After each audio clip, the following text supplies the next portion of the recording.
Hello, I'm Catherine Frid, and this is a SPARC expert chat on community engaged play creation. I'm going to be speaking about four aspects of community engaged play creation that I've been focusing on. The first is creating the group, the second is facilitating, third is actually creating the play, and the fourth is production. So I believe there are some comments that can come up on the screen here. And if you have a question or comment, I think there's a bit of a time delay, but I will definitely get to it when I see a comment pop up. So I'm just gonna start right in. The first part, well, I've been very lucky to work on a number of community engaged projects, and I absolutely love them. I'm going to be focusing today on basically the first project I did, the first big project I did in community engaged work in 2014. It was funded by a New Horizons for Seniors project grant from the Canadian government, and it was held in a rural area of southern Wellington County in Ontario. So to get people interested and so people could learn about the project, we sent out flyers to libraries, we posted them in the post office, we sent out a press release to local papers, and it was picked up, and they talked about the project. And we were creating a project for people over the ages of 55 or 55 plus who wanted to talk about what life was like in southern Wellington County, rural southern Wellington County, what life was like as a senior today. We also focused on spreading the word through a couple of groups that were in the area. There's a seniors group, there was an older adult center. We got in touch with those people as well. So basically we were emphasizing that we were going to meet for 2 hours a week on Wednesday afternoons, that people didn't have to come to every session, that we were going to be meeting over a 6-month period, and that both actors and non-actors were welcome, because I was concerned that if I put in that this was going to be a theatrical piece and we were hoping that the participants would act in it, that nobody would show up. So we started off with a group of about 8 people, and it grew to 12 people over the next little while. We originally, I had wanted to have a project that was longer than 6 months, but the New Horizons for Seniors project grant required that the work be done within 1 calendar year. And in the country, we couldn't be asking people to drive in the winter. So that put a natural restriction on it. We started in April of 2014 and planned to have the show in October. So even though that seemed like a constraint at the time period actually worked out very well, because having a compressed time period gave a sense of real momentum to the project. So that worked out well in the end. So on to facilitation. One of the most important things that I learned about through a teacher is the importance of having an anchor chart. And an anchor chart is basically just a piece of paper that you stick up on the wall, and it says what you've all agreed that you're going to do. And actually creating what's written on the anchor chart is a great way to get a group talking about what they want to create. So the Our Voices group, this group of people 55 and over that started meeting in 2014, they decided that they wanted to create an entertaining and educational play about the realities of life for local rural seniors today. And they wanted to have positive stories that were not whining, as they said. So I said, yeah, stories where the older adults are the heroes. And people looked a little skeptical, but they said, yeah, that would be great if we could do that. Not something that's often seen in the media today. So once we had our goals or our anchor chart, we started meeting and just talking about different, basically just free-flowing conversation. And one of the most important things for me in doing any facilitation is that there be respect all around. And it starts, of course, with me as the facilitator. So part of respecting the participants that were coming to the group was something as simple as just serving tea and cookies and gluten-free if people needed it, like learning what people's dietary needs were and making sure that people felt comfortable and that they were being respected and in even that simple way. And of course, respect also goes on to how the participants behave with one another. And again, that tone is very much set by the facilitator. So we had an excellent group of people who really enjoyed hearing each other's stories. And if there was somebody who was maybe more talkative than another person, you know, I saw that as part of the facilitator's job to try and give the person who might be a little shy talking an opportunity to speak if they wanted it, and not everybody wants to speak, and also to focus the group on the fact that, you know, being part of a group is also listening as well as talking and telling your own stories. And people like having the feeling that they could participate when they wanted. And so a lot of that as a facilitator is also looking at visual cues when somebody's leaning forward, like they might want to speak, but then another person jumps in. That's an opportunity to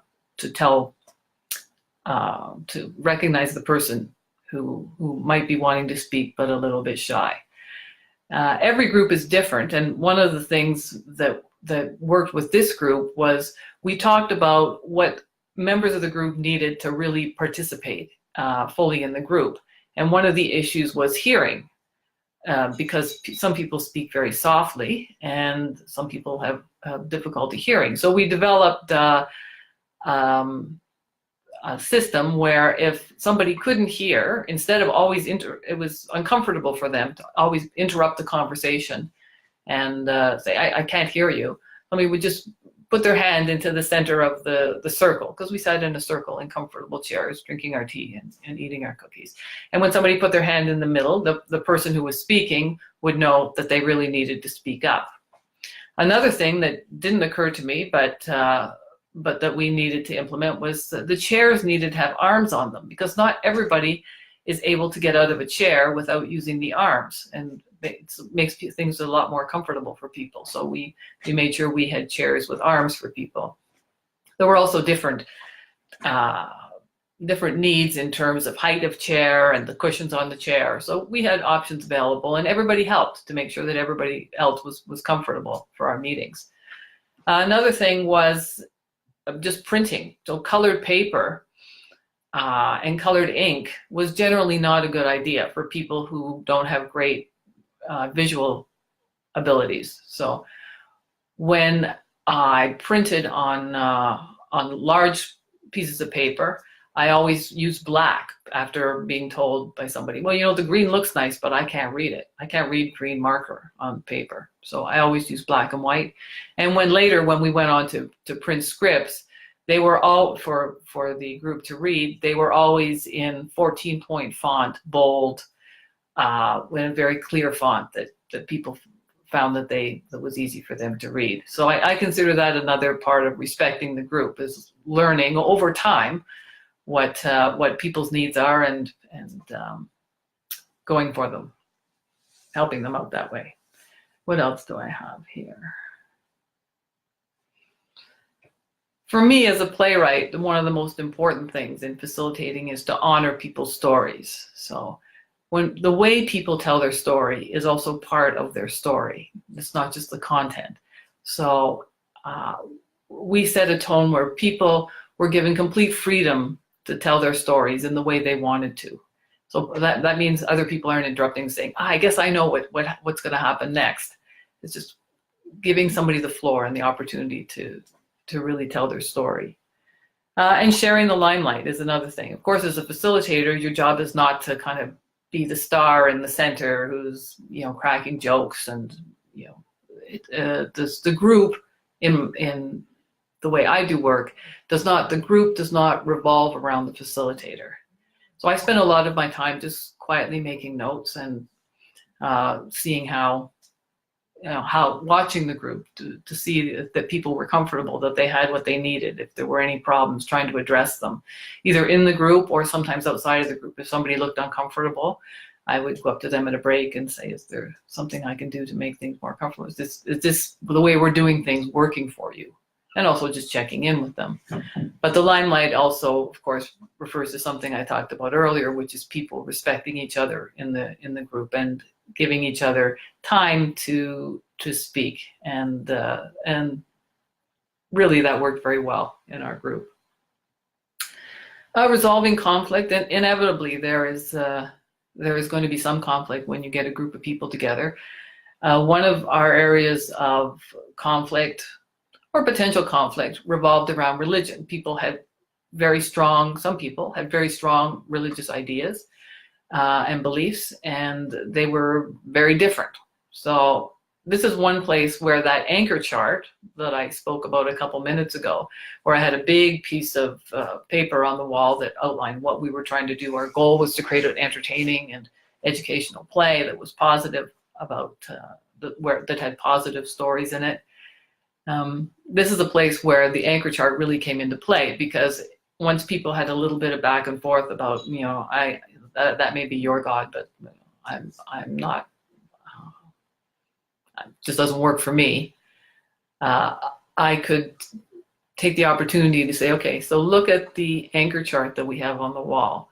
Is this conversation going to get us to a scene in a play that is meeting our goal, the goal that we've put up on this chart? So it's not to shut down the conversation, but it's to help focus the way the group worked. And that worked very well. And people saying, you know what, I just don't think we should discuss this, or let's discuss it another time, or let's discuss it when somebody else is here, so that they could get a more rounded conversation going. So again, it's respecting the people in the group and what they want, but also looking at what we're trying to achieve to keep the group from getting off track. Of course, listening is the most important thing as a facilitator, and as a playwright, it's something I just sort of do naturally. Listen to the way people talk, listen to the way people tell their stories, their tics, their audio tics. But really listening to people means sometimes getting behind the words and getting to the intent of what it seems somebody's trying to say. And even then, you can't always tell. But later on in the process, we came up with a way to try and make sure that what we were presenting in a script was really what the storyteller wanted to have told. But I'll get to that later.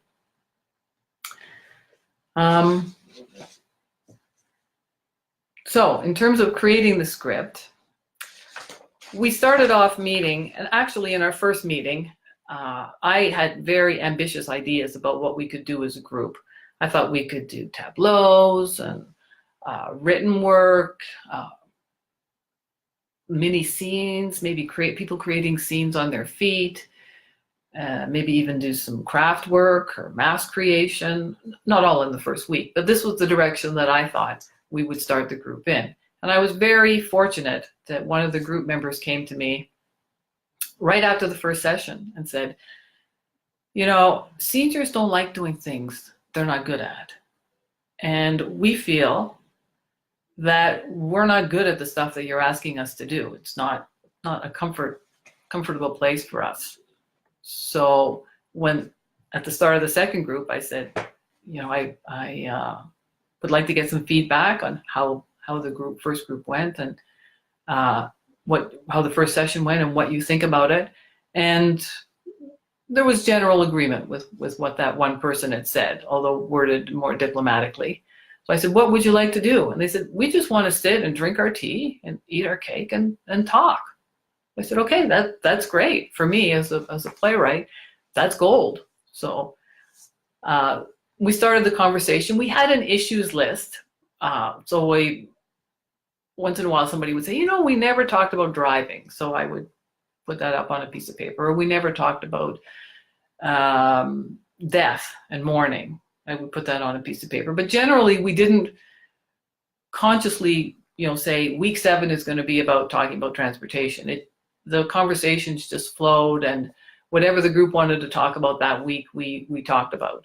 So it was quite an organic approach. But after about 3 weeks of our first 3 weeks, when people were just talking, I was making notes. I thought it was just a fabulous discussion. I was learning all kinds of things, and there were very theatrical things coming up in the conversation. In the third or fourth week, one of the participants said to me, you know, Catherine, like, I feel really sorry for you. I said, why? She said, because we're just sitting here shooting the breeze, and you're going to have to find a way to make a play out of what we're talking about. And that was the first time I ever realized that people, there are probably many people in the world who don't consider their lives to be the stuff of stories. So at that time, during that week, we had been talking about one person's visit to the doctor, which had basically been dealing with a doctor who wasn't very sympathetic. She was in her 90s, and the doctor said, like, you know, it is what it is at your age, kind of suck it up.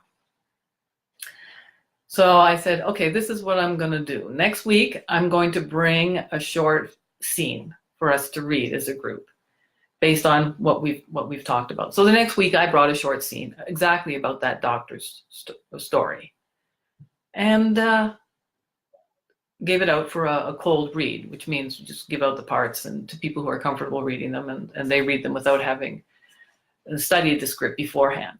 So they read it and they laughed. They said, like, this is really funny.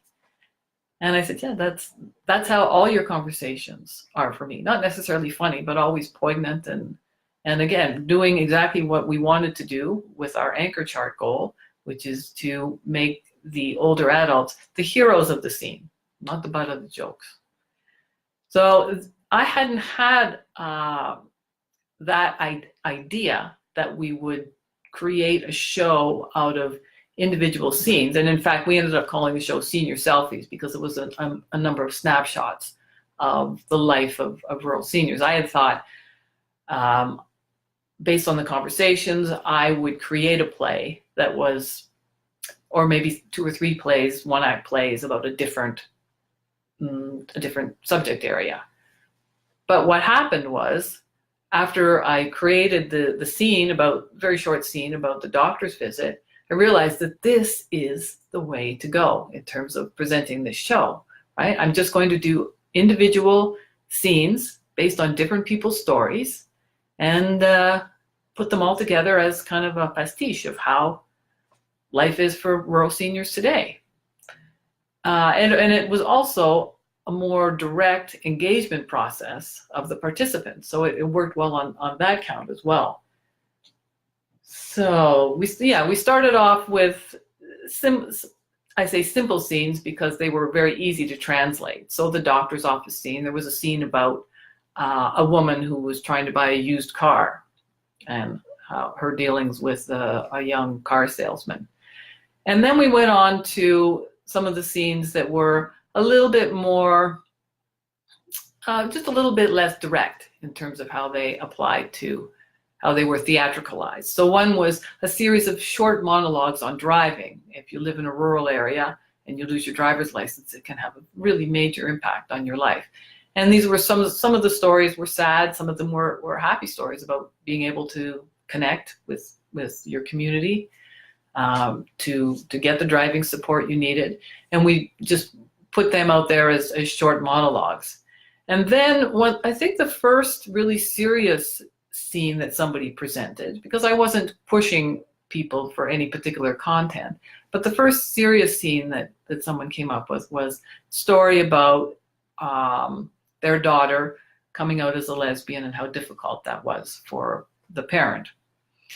So what I started doing with that scene, and then with later scenes that were difficult, that were more serious in nature and more sensitive, was I worked with the storyteller one-on-one. So I drafted the scene from the story that the person had told, and I emailed it to her without talking to the group, and said, and we eventually had this for any scene in the play, that basically the storyteller or the originator of the story had the control of the story. So I was putting it into play format, but at any time if the original storyteller did not want that play scene in the eventual show, they could pull it from the show. And they could also determine even if they wanted it to be read before the group or not. So that ended up working well. What happened with the coming out story was that this parent decided that they wanted to share the story with their daughter before getting back to me on what they felt about it. And both of them felt that they really liked what had happened with the story. Of course, because it's difficult to tell a story that takes place over a long period of time in a short scene. So there were some changes that I had made to just compress the action as we do in theater.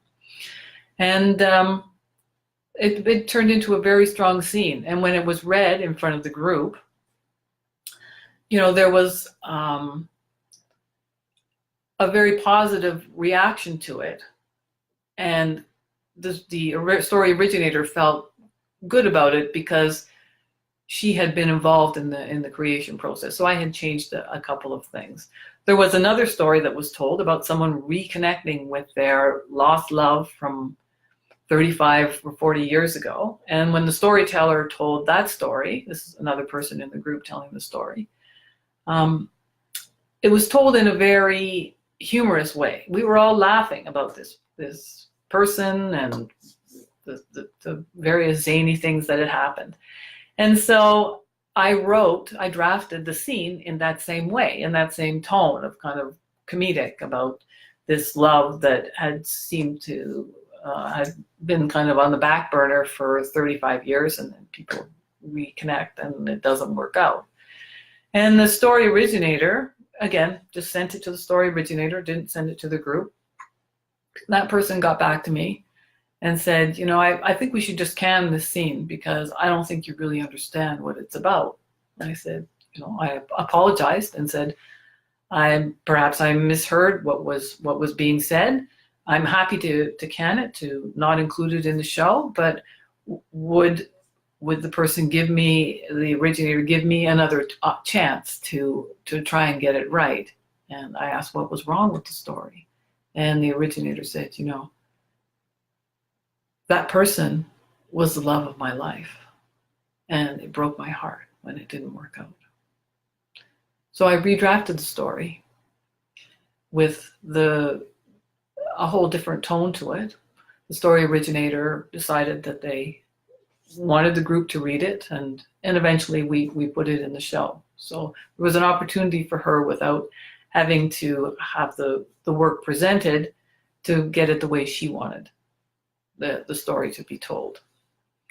And once we started into the more serious stories, they definitely started rolling out, more frequently with people. So probably the story that made me happiest out of the whole show was a story that one of the participants told about a friend of theirs who had gone through a severe, actually suicidal depression, and how that friend of the participant had found their way back to a life, made major changes in their life, and they were very happy now. So I wrote that story as a scene, and we all were sitting down by the river. I was getting ready to hand out that scene for people to read because the storyteller had agreed that they were fine with that story being told. And then just before the meeting was supposed to start, this person jumped up and said, "You know what? Actually, I have an appointment. I have to go," and ran off to their car. So I followed them to their car and said, "We don't have to read this scene if you don't want to read it. And we don't have to do anything with the scene." He said, no, I want the scene read, but I just have to go," and left. So the group read the scene, and they were very moved and impressed by what this person, the friend of the participant, had gone through. And I phoned up the story originator after the meeting and gave that feedback. And the story originator was quiet for a minute and then said, I thought that they would think what happened to that person that meant that person was weak. And I said, no, on the contrary, they thought, the group, when they read the scene, thought the hero of the scene was very strong. And so we put that scene in the show. And it was when we first started rehearsal process that I overheard the story originator telling the other members of the cast, that's actually my story. That was maybe for me, the happiest moment of the entire project. So there were many happy moments. So that was a big moment for me. Let me see what else we have here. A couple of the people were interested in writing. So one person wrote a poem, and another person wrote a short prose piece. So we worked those into the show as well, with them reading their own pieces. Most people were not interested in writing, but for those that were, it was great to have that opportunity to do that.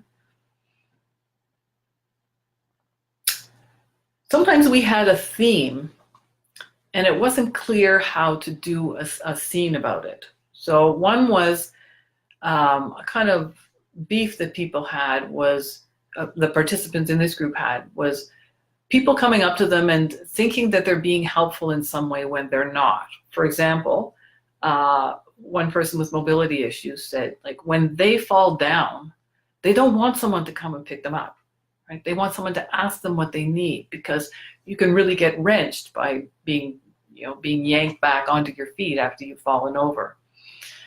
So and people had a couple different examples of this. So I mulled on this for a little while about how to do a scene that would show that, and eventually turned it into a game show format. So it was called the So You Think You Can Help game, where 3 contestants were vying to see if they could figure out the right way to help somebody, even who may or may not need help. And of course, the answer is, the first question you have to ask somebody is, do you need help?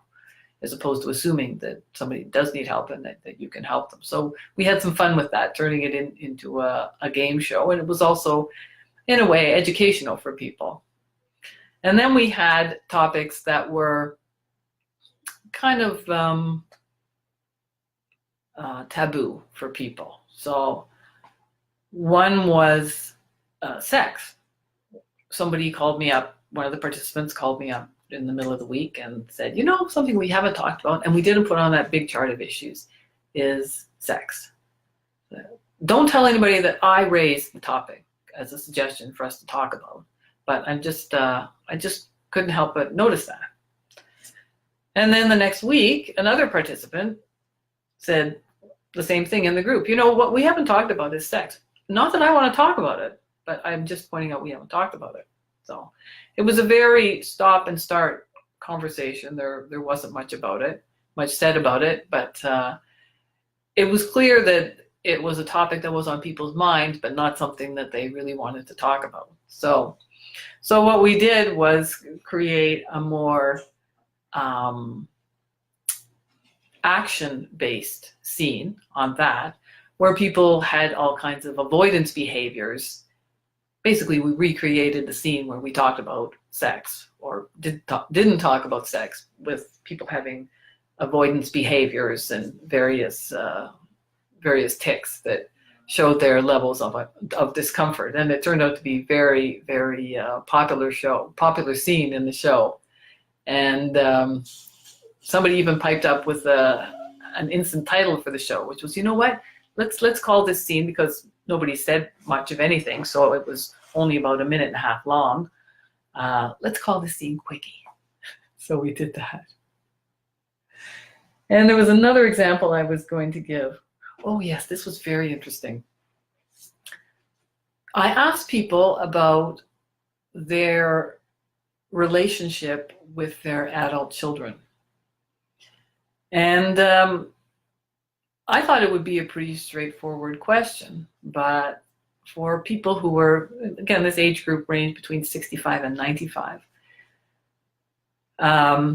People were very kind of, well, that's a subject. Right?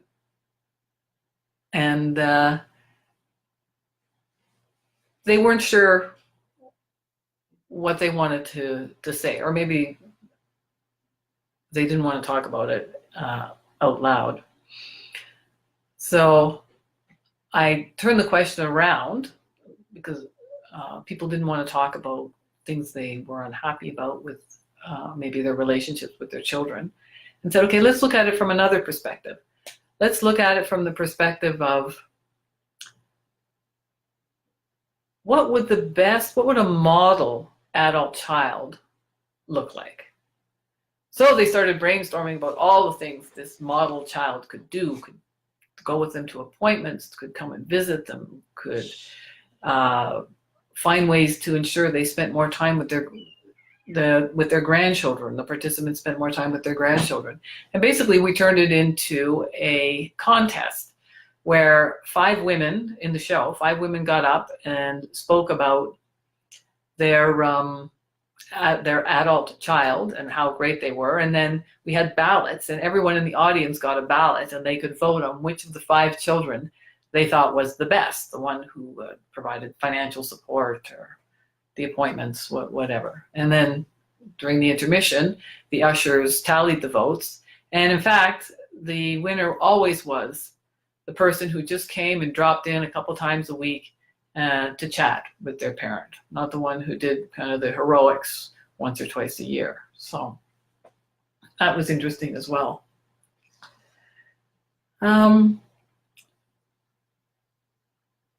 Yeah, part of what I did in creating a script was I always tried to focus as well on the process of turning a story into a scene and some of the things that were changed, and talked about that in front of the group, rising action in the scene, climax in a scene, that kind of thing.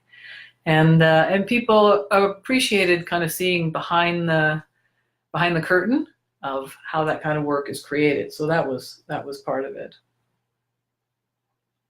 We created the title together. Our Voices was the name of the group, and the senior selfies came from, as I said earlier, the short nature of the play.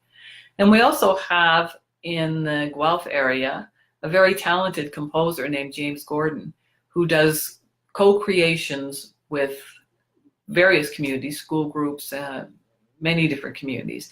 And he came to one of our sessions, and in 1 2-hour session co-created a song with the group, and that became the finale for the show.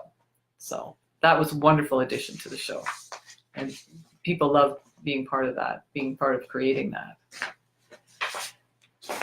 So the 4th part of what I'm going to talk about is the production. When the group first met, I think 2 of them had been on stage before in various productions, and when they were quite a bit young, one quite a bit younger and one as an adult had been on stage. But most of the people said, there's no way you're going to get me on stage, which posed a little bit of a conundrum for me, but I figured, well, we'll sort it out as we go along.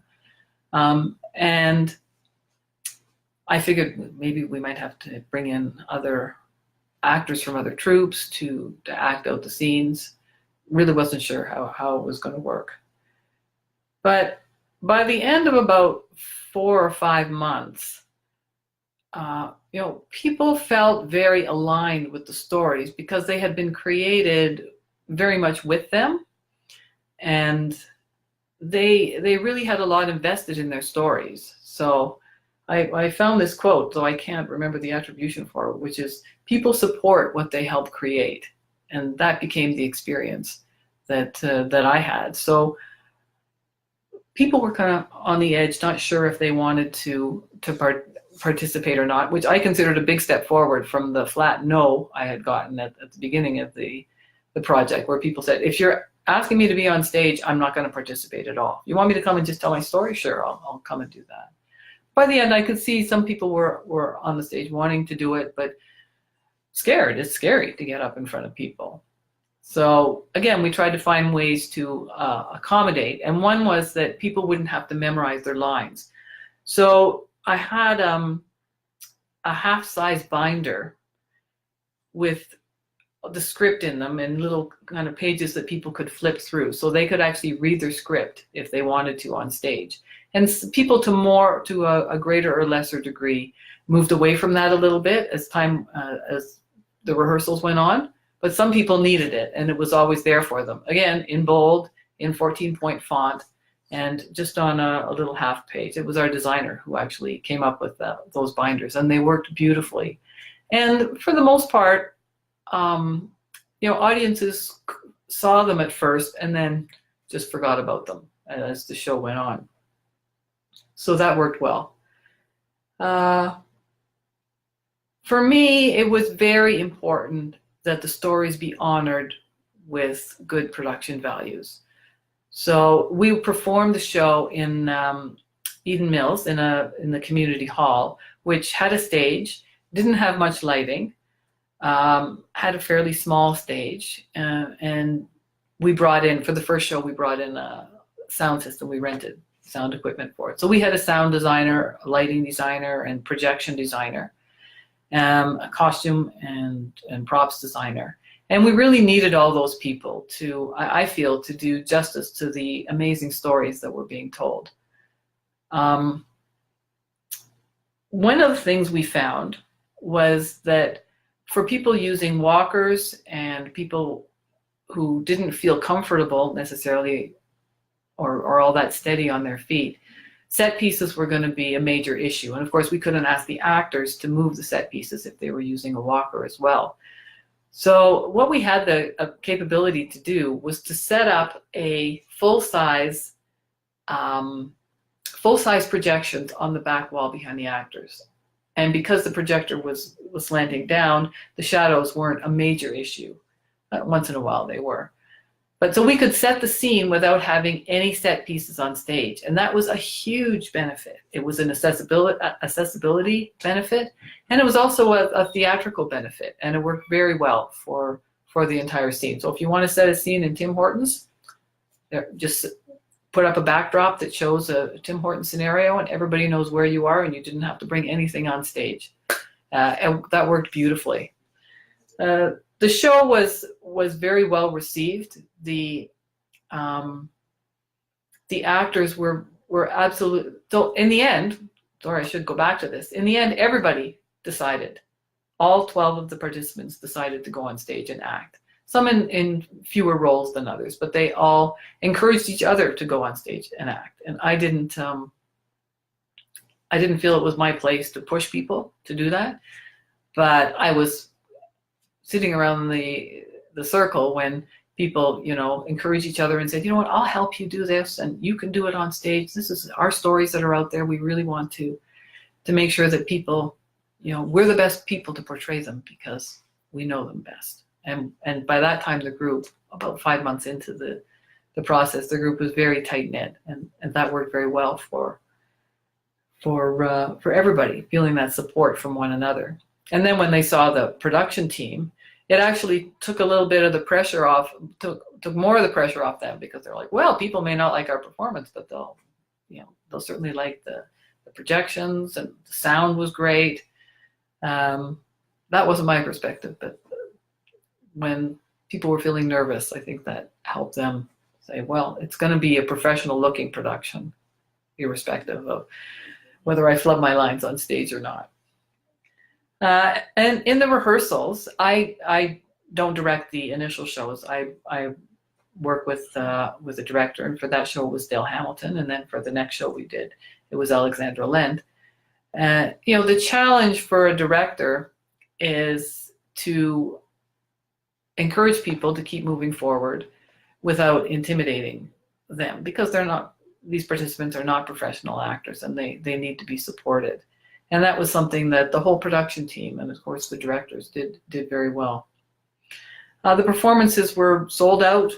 The hall seated 120 people. They were sold out. They were really, the actors received standing ovations, and it was really a very positive experience for all of them, I think, which is, you know, the most rewarding thing it could have possibly been for me. And the group has been meeting for the last 4 years. We did a second show, a Canada 150 show, about the importance of seniors in Canada's past, present, and future. That show was done last October 2017. And yeah, for me, it's a real honor to be able to work with people and work with their stories and portray them in a way that is theatrical and also meaningful to them. I've also worked with other groups in creating a play about suicide, and basically a play about hope and resilience for people whose lives have been impacted by suicide. That kind of process needed to be very, very different. That wasn't something where everybody just wanted to sit around and talk for 6 months about their experience. It's much more traumatic subject, and there was a different process for that, but I'm not going to go into that today. So I think that is it for me.